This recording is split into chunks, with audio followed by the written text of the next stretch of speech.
वैसे ही आपका जिस्म भी वक्त के साथ साथ पकता रहता है, और जब आप पूरी तरह पक जाते हैं तो आप मर जाते हैं। ग्लाइकेशन एक तरह से बूढ़े होने का अमल है। बूढ़े होने का अमल जो है वो ग्लूकोज की वजह से होता है।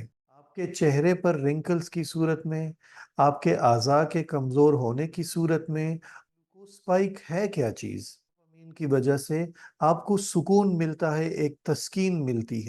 इस तरह मुसलसल मीठा खाने से ग्लूकोज स्पाइक, और फिर उस ग्लूकोज स्पाइक की वजह से डोपामीन रिलीज होता है, और ये आपको आदत पड़ जाती है, और हमेशा आप सुकून हासिल करने के लिए कुछ मीठा खाने लग जाते हैं।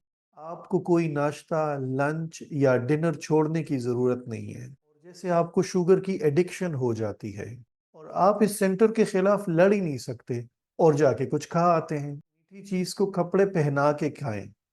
तो ये है वो फार्मूला जिससे आप अपने खून के अंदर जो ग्लूकोज का लेवल है वो नॉर्मल रखते हैं। तो आपका क्रेविंग सेंटर आपको हमेशा कंट्रोल करता रहेगा और ब्लैकमेल करता रहेगा। क्या आप जानते हैं कि जिस लम्हे आपकी पैदाइश होती है आप पकना शुरू हो जाते हैं? जी हाँ, वो पकना जिसे इंग्लिश में कुकिंग कहते हैं।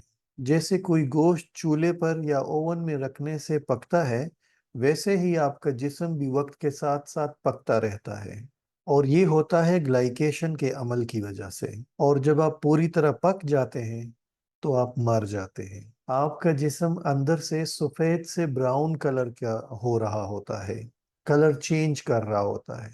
अगर आप किसी बच्चे के कार्टिलेजेस को देखें तो वो सफ़ेद होते हैं, लेकिन अगर आप किसी 80 साल शख्स के कार्टिलेजेस को देखें तो वो ब्राउन कलर के होते हैं, क्योंकि वक्त के साथ साथ उनकी ग्लाइकेशन हो चुकी होती है। तो ग्लाइकेशन एक तरह से कुकिंग का अमल है, एक तरह से बूढ़े होने का अमल है। ये सब मैं आपको क्यों बता रहा हूँ? क्योंकि आपके जिस्म में, आपके खून में ग्लूकोज पाया जाता है, और ग्लूकोज की वजह से ग्लाइकेशन का अमल होता है। ज्यादा ग्लूकोज होगा खून में तो ग्लाइकेशन का अमल तेज होगा, कम ग्लूकोज होगा तो ग्लाइकेशन का अमल स्लो होगा। और इसी तरह बूढ़े होने का अमल जो है वो ग्लूकोज की वजह से होता है। बस आपके खून में जितना ग्लूकोज स्पाइक आएगा उतनी ही जल्दी आप बूढ़े होंगे, और ये सब आपकी स्किन यानी कि जिल्द पर नजर आता है। आपके चेहरे पर रिंकल्स की सूरत में, आपके आज़ा के कमज़ोर होने की सूरत में, और ये बहुत सारे असरात में से जो ग्लूकोज स्पाइक आपके जिस्म पर पड़ते हैं, सिर्फ एक असर है। अब सवाल ये पैदा होता है कि ये ग्लूकोज स्पाइक है क्या चीज़? ग्लूकोज स्पाइक खून में ग्लूकोज की मिकदार का अचानक बढ़ना है। आपके जिस्म में आम तौर पर आपके खून में ग्लूकोज की एक खास मिकदार बरकरार रहती है, और जब आप कुछ खाते हैं तो उस खाने की वजह से आपके खून में ग्लूकोज की मिकदार में इजाफा हो जाता है, और ग्लूकोज की मिकदार ऊपर चली जाती है।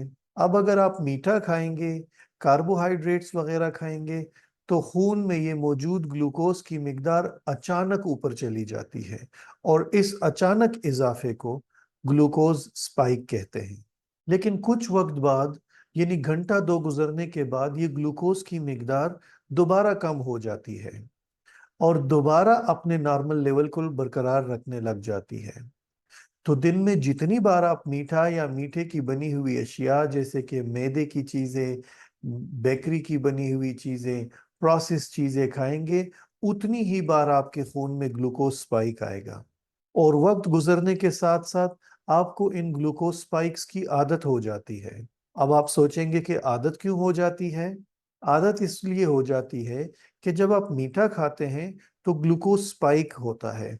ग्लूकोज स्पाइक होता है तो आपके जिस्म में एक हार्मोन रिलीज होता है जिसे डोपामीन कहते हैं, और इस डोपामीन की वजह से आपको सुकून मिलता है, एक तस्कीन मिलती है, एक तरह से राहत मिलती है आपको।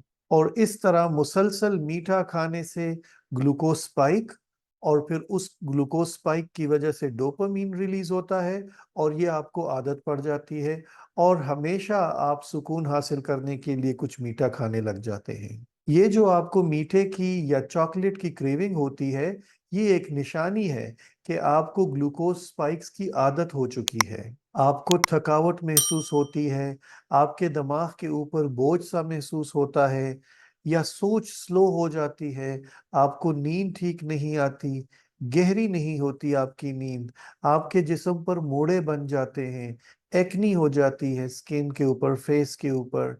ये सब निशानियां हैं ग्लूकोज स्पाइक्स की। अगर आप घर से कुछ खाए बगैर नहीं निकल सकते और आपको डर है कि कुछ देर बाद आपको भूख लग जाएगी, तो ये ग्लूकोज स्पाइक्स की वजह से है। अगर आपको रात को कुछ खा के सोने की आदत है और आप सोने के 2 घंटे बाद दोबारा जाग जाते हैं, तो ये ग्लूकोज स्पाइक्स की वजह से है। अब इस ग्लूकोज स्पाइक्स से कैसे छुटकारा हासिल किया जाए? तो सबसे पहले क्या खाना है, इस पर गौर करें। आपको कोई नाश्ता, लंच या डिनर छोड़ने की जरूरत नहीं है। आपने सिर्फ इस बात पर गौर करना है कि आपके खाने में क्या शामिल है।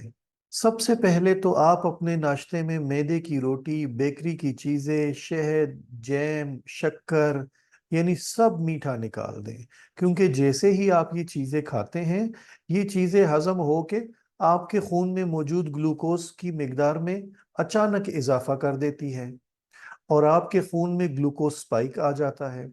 लेकिन 1.5 घंटे बाद, यानी कि 90 मिनट बाद, आपके खून का शुगर लेवल दोबारा गिर जाता है और फिर नाश्ते के 2 घंटे बाद ही आपको अचानक कुछ खाने का मूड होता है, क्रेविंग शुरू हो जाती है और फिर आप कोई बिस्किट, कोई चॉकलेट, कोई स्नैक्स या चाय पी लेते हैं और दोबारा आपके खून में ग्लूकोज स्पाइक आ जाता है। और इसके 2 घंटे बाद फिर लंच का टाइम हो जाता है, फिर आप लंच करते हैं, फिर आपका ग्लूकोज स्पाइक आ जाता है और उसके 2 घंटे बाद दोबारा ग्लूकोज क्रैश हो जाता है। और ये पूरा दिन आप इस दौड़ में लगे रहते हैं और जैसे आपको शुगर की एडिक्शन हो जाती है। और मजे की बात यह है कि ये आपको महसूस भी नहीं होता, क्योंकि आपके ब्रेन में एक क्रेविंग सेंटर है और जब आपका शुगर लेवल कम हो जाता है, तो वो क्रेविंग सेंटर आपको कहता है कि कुछ खाना चाहिए, भूख लगी है।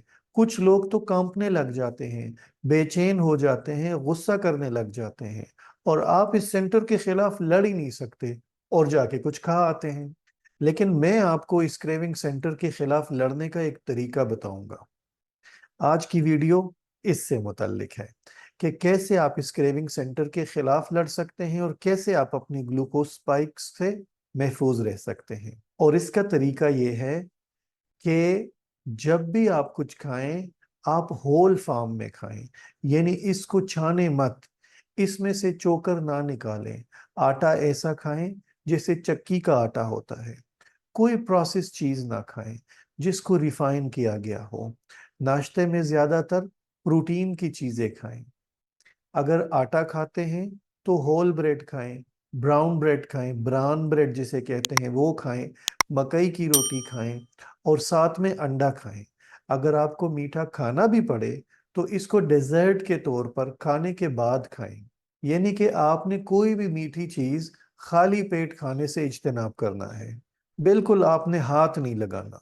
और अगर आपने अपनी कोई पसंदीदा मीठी चीज खानी ही है, तो हम न्यूट्रिशनिस्ट इसको अक्सर कहते हैं कि इस मीठी चीज को कपड़े पहना के खाएं।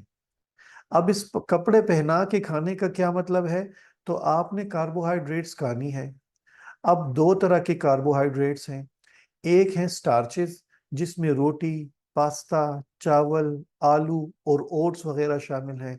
और दूसरे वो हैं जो मीठे होते हैं, जैसे मिठाइयाँ, खीर, डोनट, चॉकलेट, इस तरह की चीजें शामिल हैं, जिसमें केला भी शामिल है, चॉकलेट केक भी शामिल है, कोई भी बेकरी की बनी हुई चीजें शामिल हैं। तो जब आप ये मीठी चीजें, केला, चॉकलेट, डोनट या खीर वगैरह अकेले, यानी कि खाली खाते हैं, या आप पास्ता खाते हैं, तो इससे क्या होता है कि आप कार्बोहाइड्रेट्स के वो कार्बोहाइड्रेट्स टूट कर शुगर यानी कि ग्लूकोज की सूरत में आपके खून में शामिल हो जाते हैं। तो इनको एक तरह से नेकेड कार्बोहाइड्रेट्स कहा जाता है, जिनसे बहुत जल्दी ग्लूकोज बन जाता है।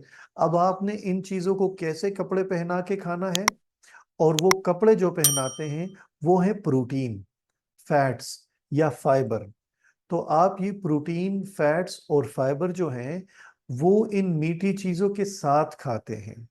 और इस तरह आप इनको कपड़े पहना के खाते हैं, जैसे कि दही का खाना किसी केक के साथ, या चिकन या पालक या कोई और सब्जी का खाना किसी रोटी के साथ या पास्ता के साथ। और इस तरह से इनका हजम होने का प्रोसेस जो है वो बहुत आहिस्ता आहिस्ता हो रहा होता है, और आपके खून में आहिस्ता आहिस्ता ग्लूकोज रिलीज हो रही होती है, और नतीजतन जो आप अपनी फेवरेट चीज खा रहे होते हैं, इससे आपके खून में ग्लूकोज स्पाइक्स नहीं आते और ग्लूकोज का लेवल नॉर्मल रहता है। तो ये है वो फार्मूला जिससे आप अपने खून के अंदर जो ग्लूकोज का लेवल है वो नॉर्मल रखते हैं। अगर आपके खून में ग्लूकोज स्पाइक्स आएंगे, ग्लूकोज ऊपर जाएगा, ग्लूकोज नीचे आएगा, ग्लूकोज ऊपर जाएगा, ग्लूकोज नीचे आएगा, तो आपका क्रेविंग सेंटर आपको हमेशा कंट्रोल करता रहेगा और ब्लैकमेल करता रहेगा। आज की वीडियो के लिए बहुत शुक्रिया। Thank you so much. Allah Hafiz.